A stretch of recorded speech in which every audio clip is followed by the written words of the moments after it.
ஒன்ன மாதிரி இல்ல. நான் தெரியாம தான் கேக்குறேன். ரம்யாக்கு நான் கல்யாணம் பண்ணி வைக்காம வேற யார் கல்யாணம் பண்ணி வைப்பா? ஒருவேளை நீங்க வீட்டுல இருந்தீங்கன்னா நீங்க கல்யாணம் பண்ணி வைக்க மாட்டீங்களோ? கல்யாணம் செஞ்சு வைக்கலாம், தப்பு இல்ல.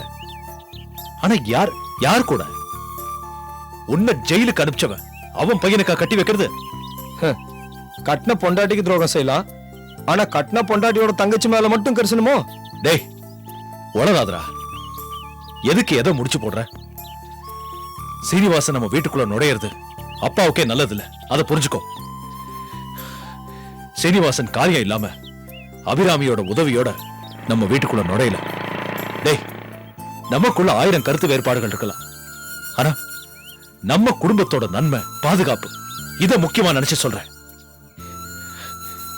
எப்படியாவது இந்த கல்யாணத்தை நிறுத்தி ரம்யாவுக்கு வேற நல்ல மாப்பிள்ளையா பார்த்து கட்டி வைடா. இத பாரு, ரம்யா நம்ம வீட்டு பொண்ணு, அவ சீனிவாசன் மருமகளா ஆகிறது நம்ம குடும்பத்துக்கே நல்லது இல்லடா. நல்லது எது கெட்டது எதுன்னு எங்களுக்கும் தெரியும்.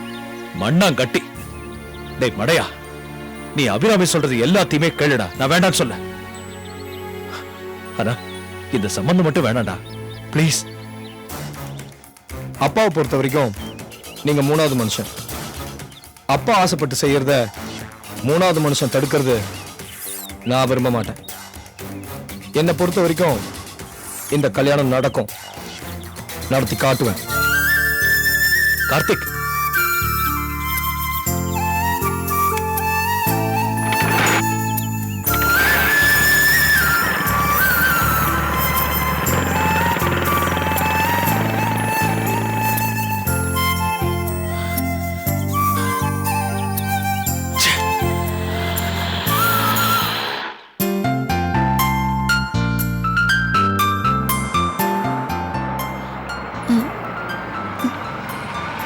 மதன் மாமா வராரு. என்ன இந்த டைம்ல வராரு? இப்ப ஆபீஸ்ல தானே இருக்கணும், எங்க எதுக்கு வராரு? நான்சென்ஸ். இடியட். என்ன மாமா, ஏன் இவ்வளவு கோவமா வரீங்க? ஒரு மனுஷனுக்கு சொல் புத்தி இருக்கணும், இல்ல சுய புத்தி இருக்கணும். இவெல்லாம் எப்படிதான் மிலிட்டரியில இருந்தாரோ. அவரை பாத்தீங்களா? ஆமாமா, அவன் கால்ல விழுந்து கெஞ்சாத குறையா வேணாண்டா வேணாண்டா இந்த கல்யாணம் வேண்டாண்டான்னு சொன்னேன். என்ன எதிர்த்து பேசுறான் அவன்? நீங்க ஏன் மாமா அவங்கிட்ட போய் பேசுனீங்க? என்ன அர்ஜுன், இவன் கிட்ட பேசாம வேற யார்கிட்ட போய் பேச சொல்ற? இவன் தானே எல்லா வேலையும் எடுத்து நடத்திட்டு இருக்கான். இந்த கல்யாணத்தினால நம்ம குடும்பத்துக்கும் அப்பாவுக்கும் ஆபத்தான்னு சொல்லிட்டே இருக்க. பதிலுக்கு அவன் என்ன தெரியுமா கேட்டான்? என்ன கேட்டாரு? பொண்டாட்டிக்கு துரோகம் பண்ணுவீங்க, ஆனா பொண்டாட்டியோட தங்கச்சிக்கு கரிசனம் காட்டுறீங்களோ அப்படின்னு நக்கல கேட்கிறாமா அவன். என்ன 3வது மனுஷன் சொல்றான்? கல்யாணத்தை நடத்திய காட்டுவானா? முட்டாள் முட்டாள், பெரிய முட்டாளா இருக்காமா அவன். கார்த்திகை ஏமாமா திட்டுறீங்க? அவன் என்ன பண்ணுவான்? அவனை நல்லா பிரெயின் வாஷ் பண்ணி வச்சிருக்கான் அந்த அபிராமி. நல்லா தந்திரமா பேசி அவனே கல்யாண ஏற்பாடுலாம் பண்ண வச்சுட்டான். அதான் அந்த அபிராமியோட புத்திசாலித்தனம். அந்த புத்திசாலித்தனத்தை முறியடிக்க வழி இருக்கு. என்னமா அது? சொல்லுங்க. என் உயிர் கொடுத்ததை செய்யற. எங்கேயோ மறைச்சு வச்சிருக்கிற மூர்த்திய நம்ம வெளியே கொண்டு வரணும். அவன் மூலமா அபிராமி பத்தின உண்மையை எல்லாருக்கும் தெரியப்படுத்தணும். அவ சுயரூபம் தெரிஞ்சாதான் மாமா இந்த கல்யாணத்தை நிறுத்துவாரு. வேற வழியே இல்ல. என்னமா பண்றது? போலீஸ்ல புகார் கொடுத்தாச்சு, நாமளும் தெரிஞ்ச இடம்லாம் தேடியாச்சு. நம்ம தமிழ்நாடு போலீஸால செய்ய முடியாது ஒண்ணும் இல்ல. இன்னும் மூர்த்தி அவங்க கண்டுபிடிக்கலனா நிச்சயம் இதுல ஸ்ரீனிவாசன் வேலை இருக்கும். தெரிஞ்ச போலீஸ் தெரியாத மாதிரி நடிக்கலாம், ஸ்ரீனிவாசன் நடிக்க வச்சிருக்கலாம். எதுக்கும் அந்த ஏசியை போய் பார்த்துட்டு வாங்க. ஓகே சாந்தி, நான் இப்ப பார்த்துட்டு வரேன். அர்ஜுன்,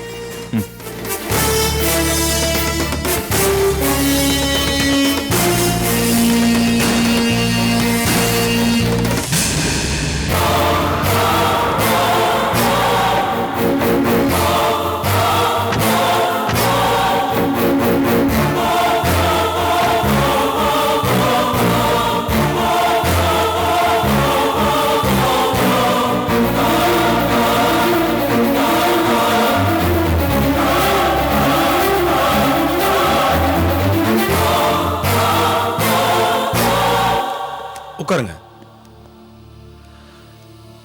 நாங்க உட்கார வரல சார். மூர்த்தியை கண்டுபிடிக்க சொன்னுமே, கண்டுபிடிச்சிட்டீங்களா? என்னப்பா கோர்ட்ல கேக்குற மாதிரி கேக்குற? கோர்ட்ல தான் ஹேபியஸ் கார்பஸ் போட்டிருக்கோமே, அப்படியே சரியான நடவடிக்கை எடுக்கலனா எப்படி?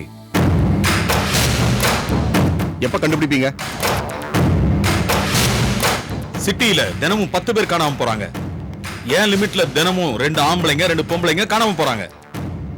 நாங்க என்ன தேடாம கோலியா விளையாடிட்டு இருக்கோம்? நாங்களும் மனுஷன் தாங்க. உங்க மூர்த்தியை தேடி ஒரு போலீஸ் ஜீப், அதுல ஒரு இன்ஸ்பெக்டர், 4 கான்ஸ்டபிள்ஸ் தினமும் தேடிட்டு தான் இருக்காங்க. உங்க மூர்த்தி கிடைச்சது உங்களுக்கு இன்ஃபார்ம் பண்றதா என் முத வேலை. நீங்க கோர்ட்ல கேஸ் போட்டாலும் நான் பரபரப்பா தேடிட்டு இருக்கேன். டிவில எல்லாம் விளம்பரம் கொடுத்திருக்கேன் தெரியுமா? கொஞ்சம் நம்பிக்கை வர மாதிரி நடவடிக்கை எடுத்தீங்கன்னா தேவையில்ல. என்னப்பா நீங்க பேசுறத பார்த்தா மூர்த்தி இருக்கிற இடம் எனக்கு தெரிஞ்ச மாதிரியும் நான் தேடாத மாதிரியும் இல்ல இருக்கு. உங்க மேல கூட எங்களுக்கு சந்தேகம் இல்லை. ஆனா என்னோட பழைய முதலாளி சீனிவாசன் உங்களோட க்ளோஸ் ஃப்ரெண்ட். அவர் மேல தான் எங்களுக்கு சந்தேகமா இருக்கு. நான் விஷயம் எல்லாம் தெரிஞ்சுக்கிட்டு மறைக்கிறேன்னு சொல்றீங்களா? நாங்க இப்படி சொல்லல. ஆனா மூர்த்தியை காணோன்னு கோர்ட்ல கேஸ் போட்ட எங்களுக்கு உங்க மேலயும் சந்தேகம் இருக்குன்னு கேஸ் போடுறதுக்கு ரொம்ப நேரம் ஆகாது. என்னையா போலீஸை மிரட்டி பாக்குறீங்களா? இல்ல ஏசி சார், எங்களால என்ன பண்ண முடியும்னு சொன்னோம். சீக்கிரமா மூர்த்தியை தேடி கண்டுபிடிங்க. உங்களை விட மேலதிகாரிகளை எங்களுக்கும் தெரியும். நாங்களா கண்டுபிடிச்சா உங்களுக்கு தான் அசிங்கம். வா அர்ஜுன்.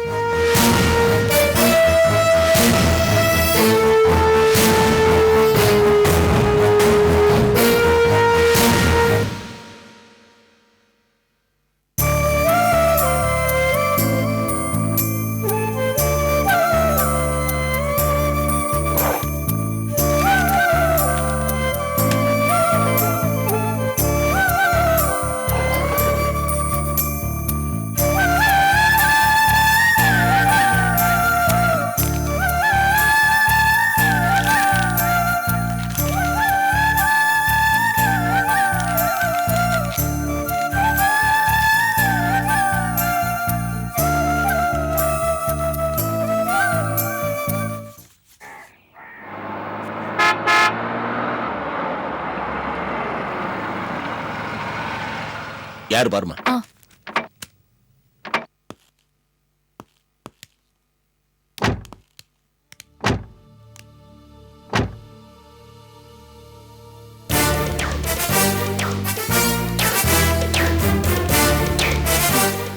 மாமா, ஸ்ரீனிவாசன் வந்திருக்காரு. ஆஹா, அவர் கூட அவர் பையனும் சம்சாரமும் வந்திருக்காங்க. அப்படியா? ஆ,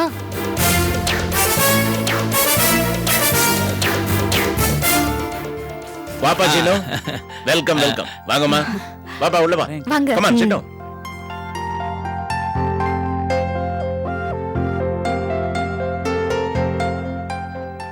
இப்படி வாமா.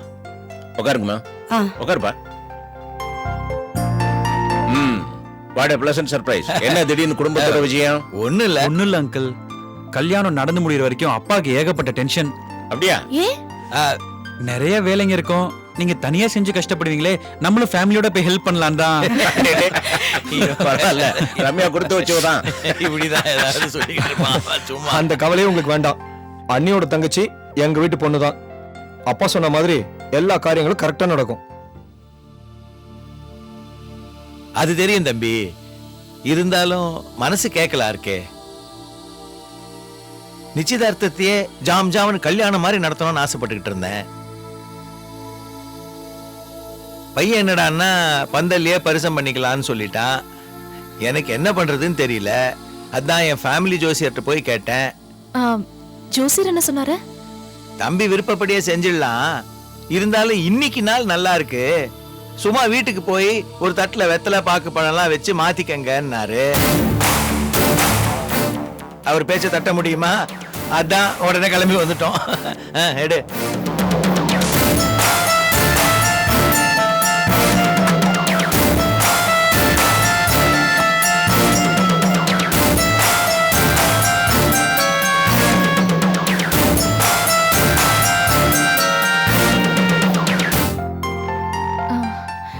என்னது திடுதிப்புன்னு?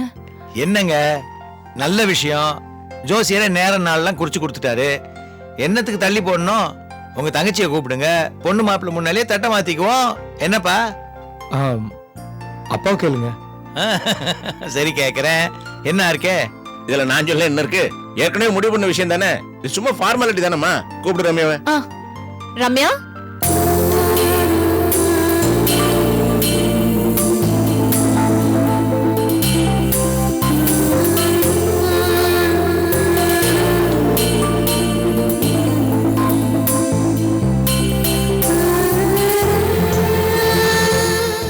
வா.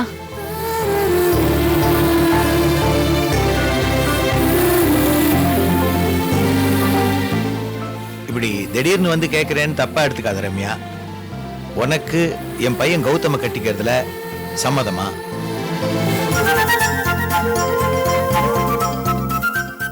அப்புறம் என்ன மாமா, தட்டை மாத்திக்கலாம்ல? ம் ம். என்னங்க ஒரு நிமிஷம்.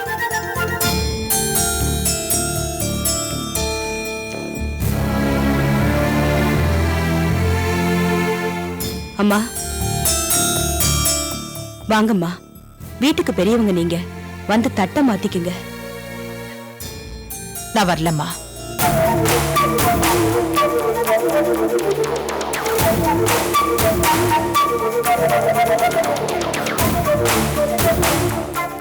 அம்மா வாம்மா. நான் வேண்டாம்ப்பா, நீங்களே தட்டை மாத்திக்கோங்க. ஏம்மா? நான் ராசி இல்லாதவன். என் பெரிய பையனும் வீட்டுல இல்ல, சின்ன பையனும் பொண்டாட்டியோட இல்ல. அது மட்டும் காரணம் இல்ல, ரம்யா நம்ம பொண்ணு இல்ல, நம்ம வீட்டுல வாழ்ந்தவ. அவ அம்மா ஸ்தானத்துல அவங்க அக்கா இருக்கா, அவ தட்டை மாத்திக்கிட்டாலே போதும்.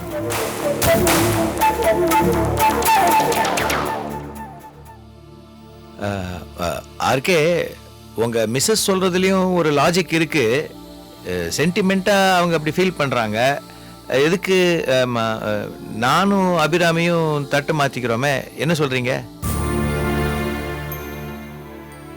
உங்களுக்கு ஓகே, எனக்கு ஓகே. ஆனா பாத பூஜைக்கு என்னவோ நீங்களும் உங்க மிஸ்ஸஸும் தான். நிச்சயமாப்பா, நாங்க இல்லாமல கல்யாணமே நாங்க தானே பண்ணி வைக்க போறோம். அப்புறம் என்ன, தட்டை மாத்திக்குவோம். ஒரு நிமிஷம் பா.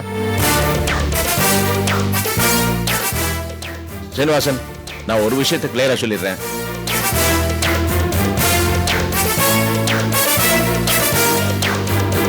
நான் என்னைக்குமே இவளை என் பொண்ணு மாதிரி தான் கன்சிடர் பண்ணிருக்கேன்.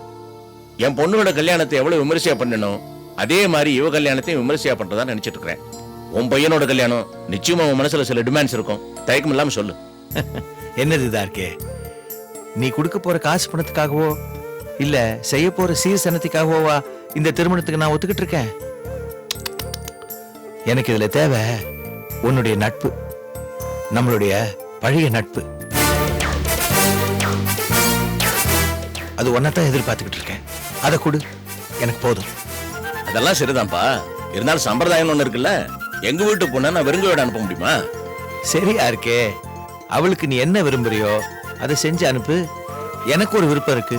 கல்யாணத்தை சிம்பிளா கோவில்ல ஆடம்பரம் இல்லாம செய்யணும்னு ஆசைப்படுறேன். என்ன சொல்ற? உன் விருப்பம்பா. என் விருப்பமா?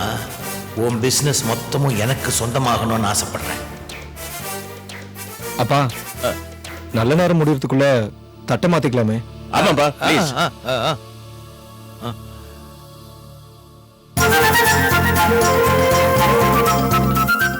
மாமா, என் மகன் கௌதமுக்கு உங்க தங்கச்சி ரம்யாவை கட்டி தரீங்க.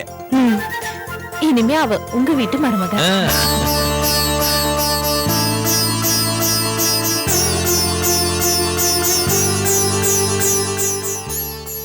ரொம்ப சந்தோஷம். ஆர்கே, அப்போ நாங்க கிளம்புறோம். இருந்து சாப்பிட்டு போறோம். இல்ல ஆர்கே, ஃபிக்ஸ் அப் ஆயிடுச்சு. இன்னும் நிறைய வேலை இருக்கே. ஓகே, இன்னும் நாளைக்கு வரோம். வாங்க. வரேங்க. வரேன் uncle. All the best.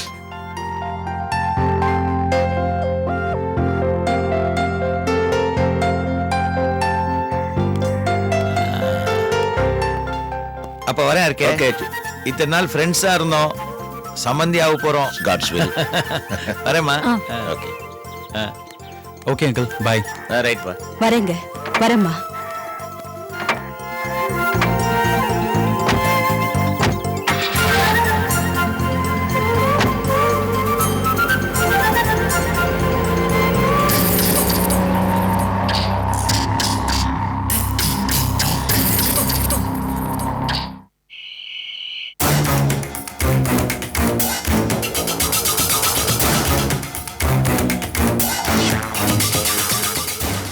Anitha, ஏன் இன்னும் தூங்காம இருக்க? நடக்கிறதெல்லாம் நினைச்சு பார்த்தேன், தூக்கமே வரல. ஏன், என்னாச்சு? பெத்த பொண்ணு நான் இருக்கேன், எனக்கு கட்டினவரை நீங்க இருக்கீங்க.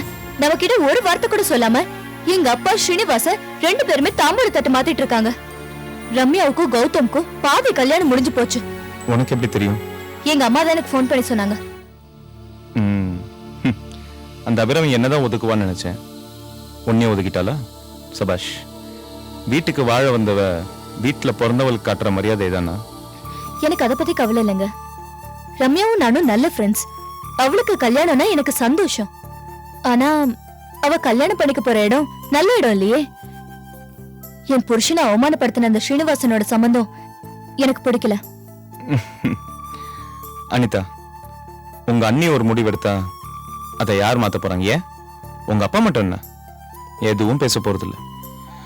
உங்க அப்பா ரொம்ப சீக்கிரம் எல்லாத்தையும் மறந்துடுறாரு. ஏங்க எங்க அப்பாக்கு இப்படி புத்தி கெட்டு போச்சு? அவருக்கு என்ன ஆச்சுன்னு எனக்கு தெரியல. அனிதா, எல்லாத்துக்கும் ஏன் மாமாவை குறை சொல்ற? இது எல்லாத்துக்கும் மூல காரணம் அந்த அபிராமி தான். இத சொன்னா உனக்கு கோவம் வரும். அண்ணி யாரு சொன்னாலும் அப்பாக்கு தெரிய வேண்டாமா? அந்த ஸ்ரீனிவாசன் யாரு, எப்படிப்பட்ட ஆளு, அவர் என்னென்ன அவமானம் கொடுத்தாரு எல்லாமே அப்பா மறந்துட்டாரா? ஏன் தான் இப்படி நடந்துக்கிறாங்களோ? எனக்கு என்ன பண்றதுன்னே புரியல.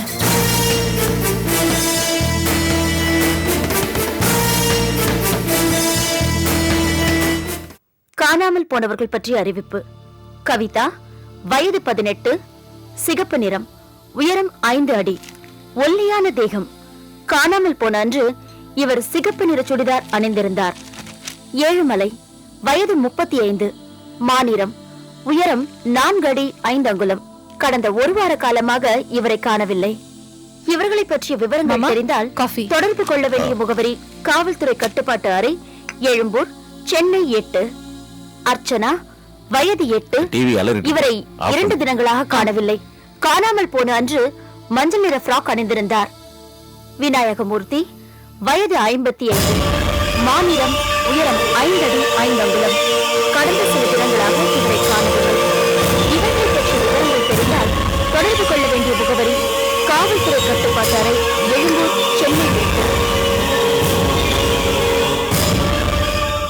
அபிராமி கொஞ்சம்